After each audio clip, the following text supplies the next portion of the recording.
Hi, welcome back to my channel mission defence exam. ये 1000 important question का third part है। चलते हैं अपने पहले क्वेश्चन की तरफ। क्या कहता है? At which one of the following place do the river Alaknanda and Bhagirathi merge to form Ganga? कौन से स्थान पर अलकनंदा और भागीरथी मिलकर गंगा का निर्माण करती हैं? Option A Devprayag, B Rudraprayag, C Karnaprayag या डी विष्णुप्रयाग। तो चलते हैं उस स्थान की तरफ और देखते हैं जहां अलकनंदा एंड भागीरथी का क्या होता है, संगम होता है।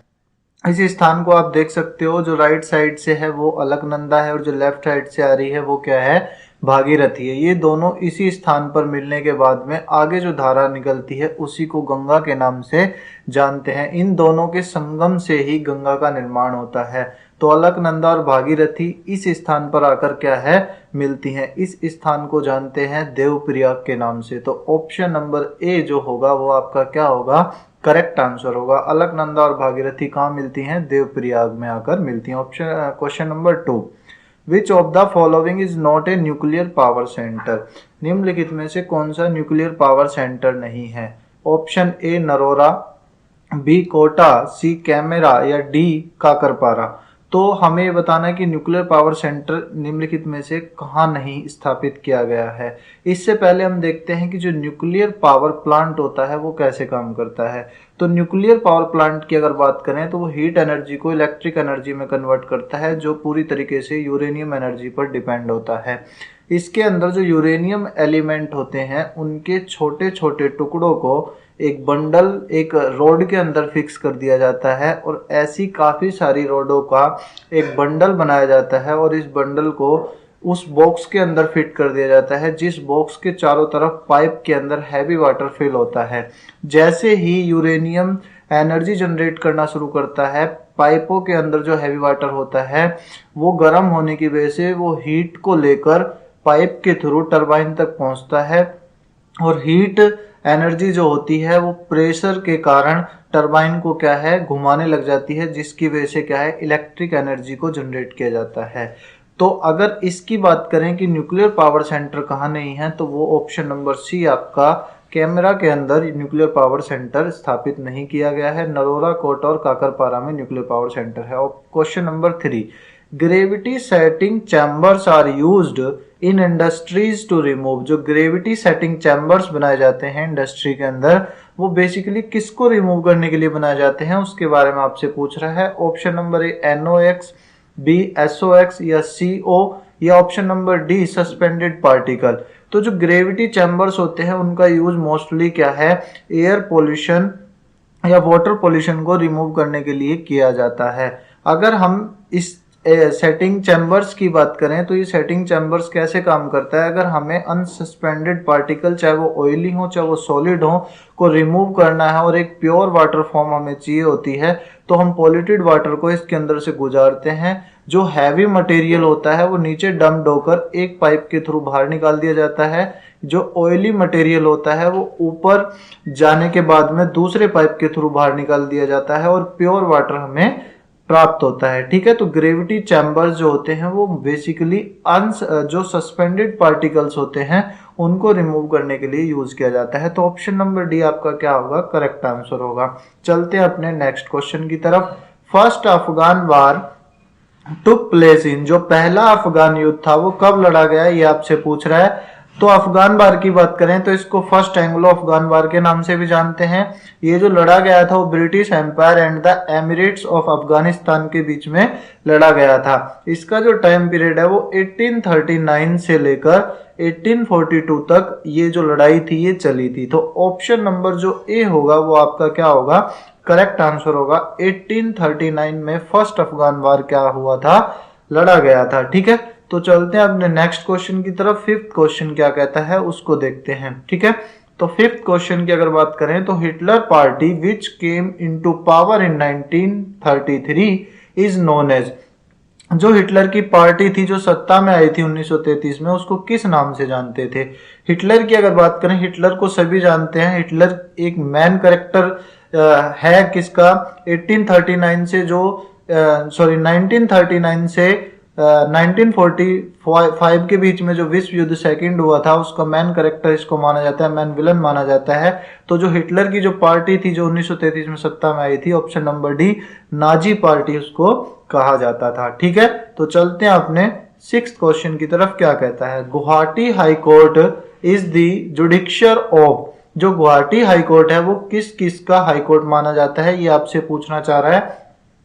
ऑप्शन नंबर ए आसाम का है, ऑप्शन नंबर बी नागालैंड का है, ऑप्शन नंबर सी अरुणाचल प्रदेश का है, या D all of the above. तो अगर हम इस क्वेश्चन की बात करें तो जो गुवाहाटी हाई कोर्ट है वो तीनों ही स्टेट का हाई कोर्ट माना जाता है। वो असम का भी माना जाता है, नागालैंड का भी माना जाता है और अरुणाचल प्रदेश का भी माना जाता है।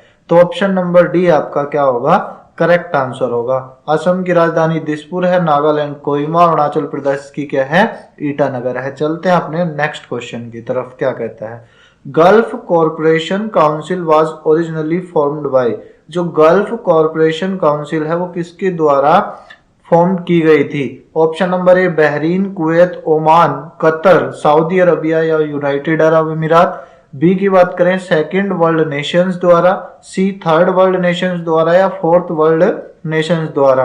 तो गल्फ कॉरपोरेशन काउंसिल की बात करें तो ये खाड़ी देशों का एक समूह है जिसकी स्थापना 1981 में की गई।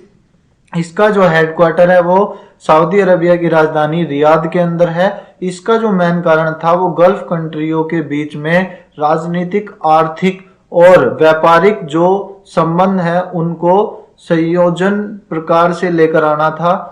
ऑप्शन नंबर ए जो होगा वो आपका क्या होगा, करेक्ट आंसर होगा। Bahrain, Kuwait, Oman, Qatar, Saudi Arabia and United Arab अमीरात द्वारा गल्फ कॉरपोरेशन काउंसिल की स्थापना की गई थी। और चलते हैं अपने 8th क्वेश्चन की तरफ। 8th क्वेश्चन क्या कहता है, grand central terminal park Avenue New York is the world, जो ग्रैंड सेंट्रल टर्मिनल है न्यूयॉर्क के अंदर उसको किसके नाम से जाना जाता है। ये हाईएस्ट रेलवे स्टेशन है, लॉन्गेस्ट रेलवे स्टेशन है या लार्जेस्ट रेलवे स्टेशन है। तो देखते हैं जो ग्रैंड सेंट्रल टर्मिनल है वो इनमें से किसको बिलोंग करता है।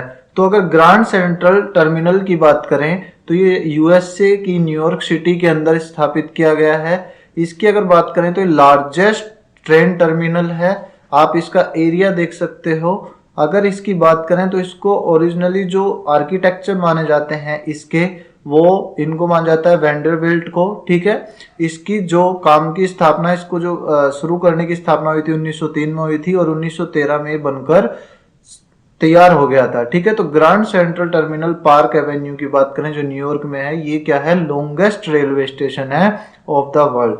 पूरे वर्ल्ड में सबसे लॉन्गेस्ट स्टेशन किसको माना जाता है, ग्रैंड सेंट्रल टर्मिनल को। ठीक है, next question, FFC stand form, जो एफएफसी है उसकी फुल फॉर्म क्या है, ये आपसे पूछ रहा है। Federation of football council, B film finance corporation, या सी फॉरगन फाइनेंस कॉर्पोरेशन, या D none of the above. तो अगर एफएफसी की बात करें तो एफएफसी की बात अगर हम करते हैं तो एफएफसी जो है वो सिनेमेटोग्राफी ऑफ इंडिया की रिपोर्ट के द्वारा इसको स्थापित किया गया था और इसकी जो फुल फॉर्म है वो फिल्म फाइनेंस कॉर्पोरेशन है। इसकी स्थापना की बात करें तो 1927 में इसकी स्थापना की गई थी और इसके अगर हेडक्वार्टर की बात करें तो पुणे के अंदर इसका क्या है, हेडक्वार्टर है, महाराष्ट्र के अंदर। ठीक है, चलते हैं अपने नेक्स्ट क्वेश्चन की तरफ। Friction can be reduce by, जो घर्षण होता है उसको कैसे कम किया जा सकता है, ये आपसे पूछ रहा है। रोलिंग टू स्लाइडिंग, कोई ऑब्जेक्ट रोल कर रहा है उसको स्लाइड करा दें तो फ्रिक्शन कम हो जाएगा। स्लाइडिंग टू रोलिंग, स्लाइड कर रहा है उसको रोल में कन्वर्ट कर दें तो कम हो जाएगा। डायनेमिक टू स्टैटिक्स कर दें या potential energy to kinetic energy कर दें। तो ऑप्शन नंबर डी तो आप वैसे ही नेग्लेक्ट कर सकते हो। तो अगर हम फ्रिक्शन की बात करें, जो घर्षण होता है उसको कई तरीकों से कम किया जा सकता है। कुछ ये वीडियो आप देखो, इसमें कुछ तरीके दिखाए गए हैं जिसमें क्या है, फ्रिक्शन को क्या है कम करने के तरीके बताए गए हैं।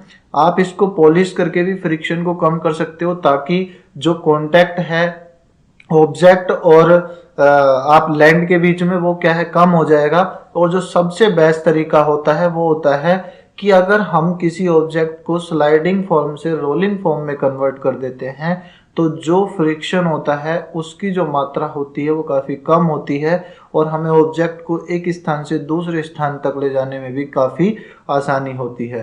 तो 10th क्वेश्चन के अगर आंसर की बात करें तो ऑप्शन नंबर बी आपका क्या होगा, करेक्ट आंसर होगा कि अगर हम फ्रिक्शन को रिड्यूस कर रहे हैं तो स्लाइडिंग टू रोलिंग करना काफ़ी आसान हो जाएगा, उसमें क्या है फ्रिक्शन क्या है कम हो जाता है। क्वेश्चन नंबर 11 क्या कहता है, first China war was fought between, पहला जो चाइनीज युद्ध था वो किस किस के बीच लड़ा गया ये आपसे पूछ रहा है। Option number A China and Egypt के बीच में, option B China and Greek के बीच में, option C China and Britain के बीच में, option D China and France के बीच में। तो इसकी अगर हम बात करें तो ये लड़ा गया था 1839 से 42 तक। It was also known as first opium war, इसको फर्स्ट ओपियम वॉर के नाम से भी जाना जाता है। तो चाइना वार की जो बात करें ये लड़ा गया था चाइना एंड ब्रिटेन के बीच में, और कब लड़ा गया था 1839 से 1842 तक के बीच में ये लड़ाई लड़ी गई थी। चलते हैं अपने नेक्स्ट क्वेश्चन की तरफ, क्या कहता है, exposure to sunlight help a person improve his health because, जो सनलाइट होती है वो पर्सन की हेल्थ को इम्प्रूव करती है, क्यों ये आपसे पूछ रहा है। रेजिस्टेंस पावर इंक्रीज हो जाती है बॉडी की, the infrared light kill bacteria in the body, जो इंफ्रारेड लाइट होती है किरण होती है वो बैक्टीरिया किल कर देती है बॉडी में, या ultraviolet ray convert skin oil into vitamin D, the pigment cell in the skin get stimulate and the produce a healthy tan. तो अगर हम बात करें सनलाइट की, तो सनलाइट क्या होती है, जो हमारी बॉडी में स्किन के ऊपर जो ऑयल होता है वो अल्ट्रावायलेट रेज उसको कन्वर्ट कर देती हैं विटामिन डी के अंदर। इस वजह से क्या है वो हेल्थ को इम्प्रूव करने में काम आती हैं किसी पर्सन की। तो ऑप्शन नंबर सी आपका क्या होगा, करेक्ट आंसर होगा। चलते हैं अपने नेक्स्ट क्वेश्चन की तरफ। नेक्स्ट क्वेश्चन क्या कहता है, नेक्स्ट क्वेश्चन 13 कहता है कि एंटामोलॉजी is the science of the study, जो एंटामोलॉजी है वो किसकी स्टडी का विज्ञान कहलाता है। Option A the origin and history of technical and scientific terms, option B behaviour of human beings, option C insects, या option D the formation of rocks.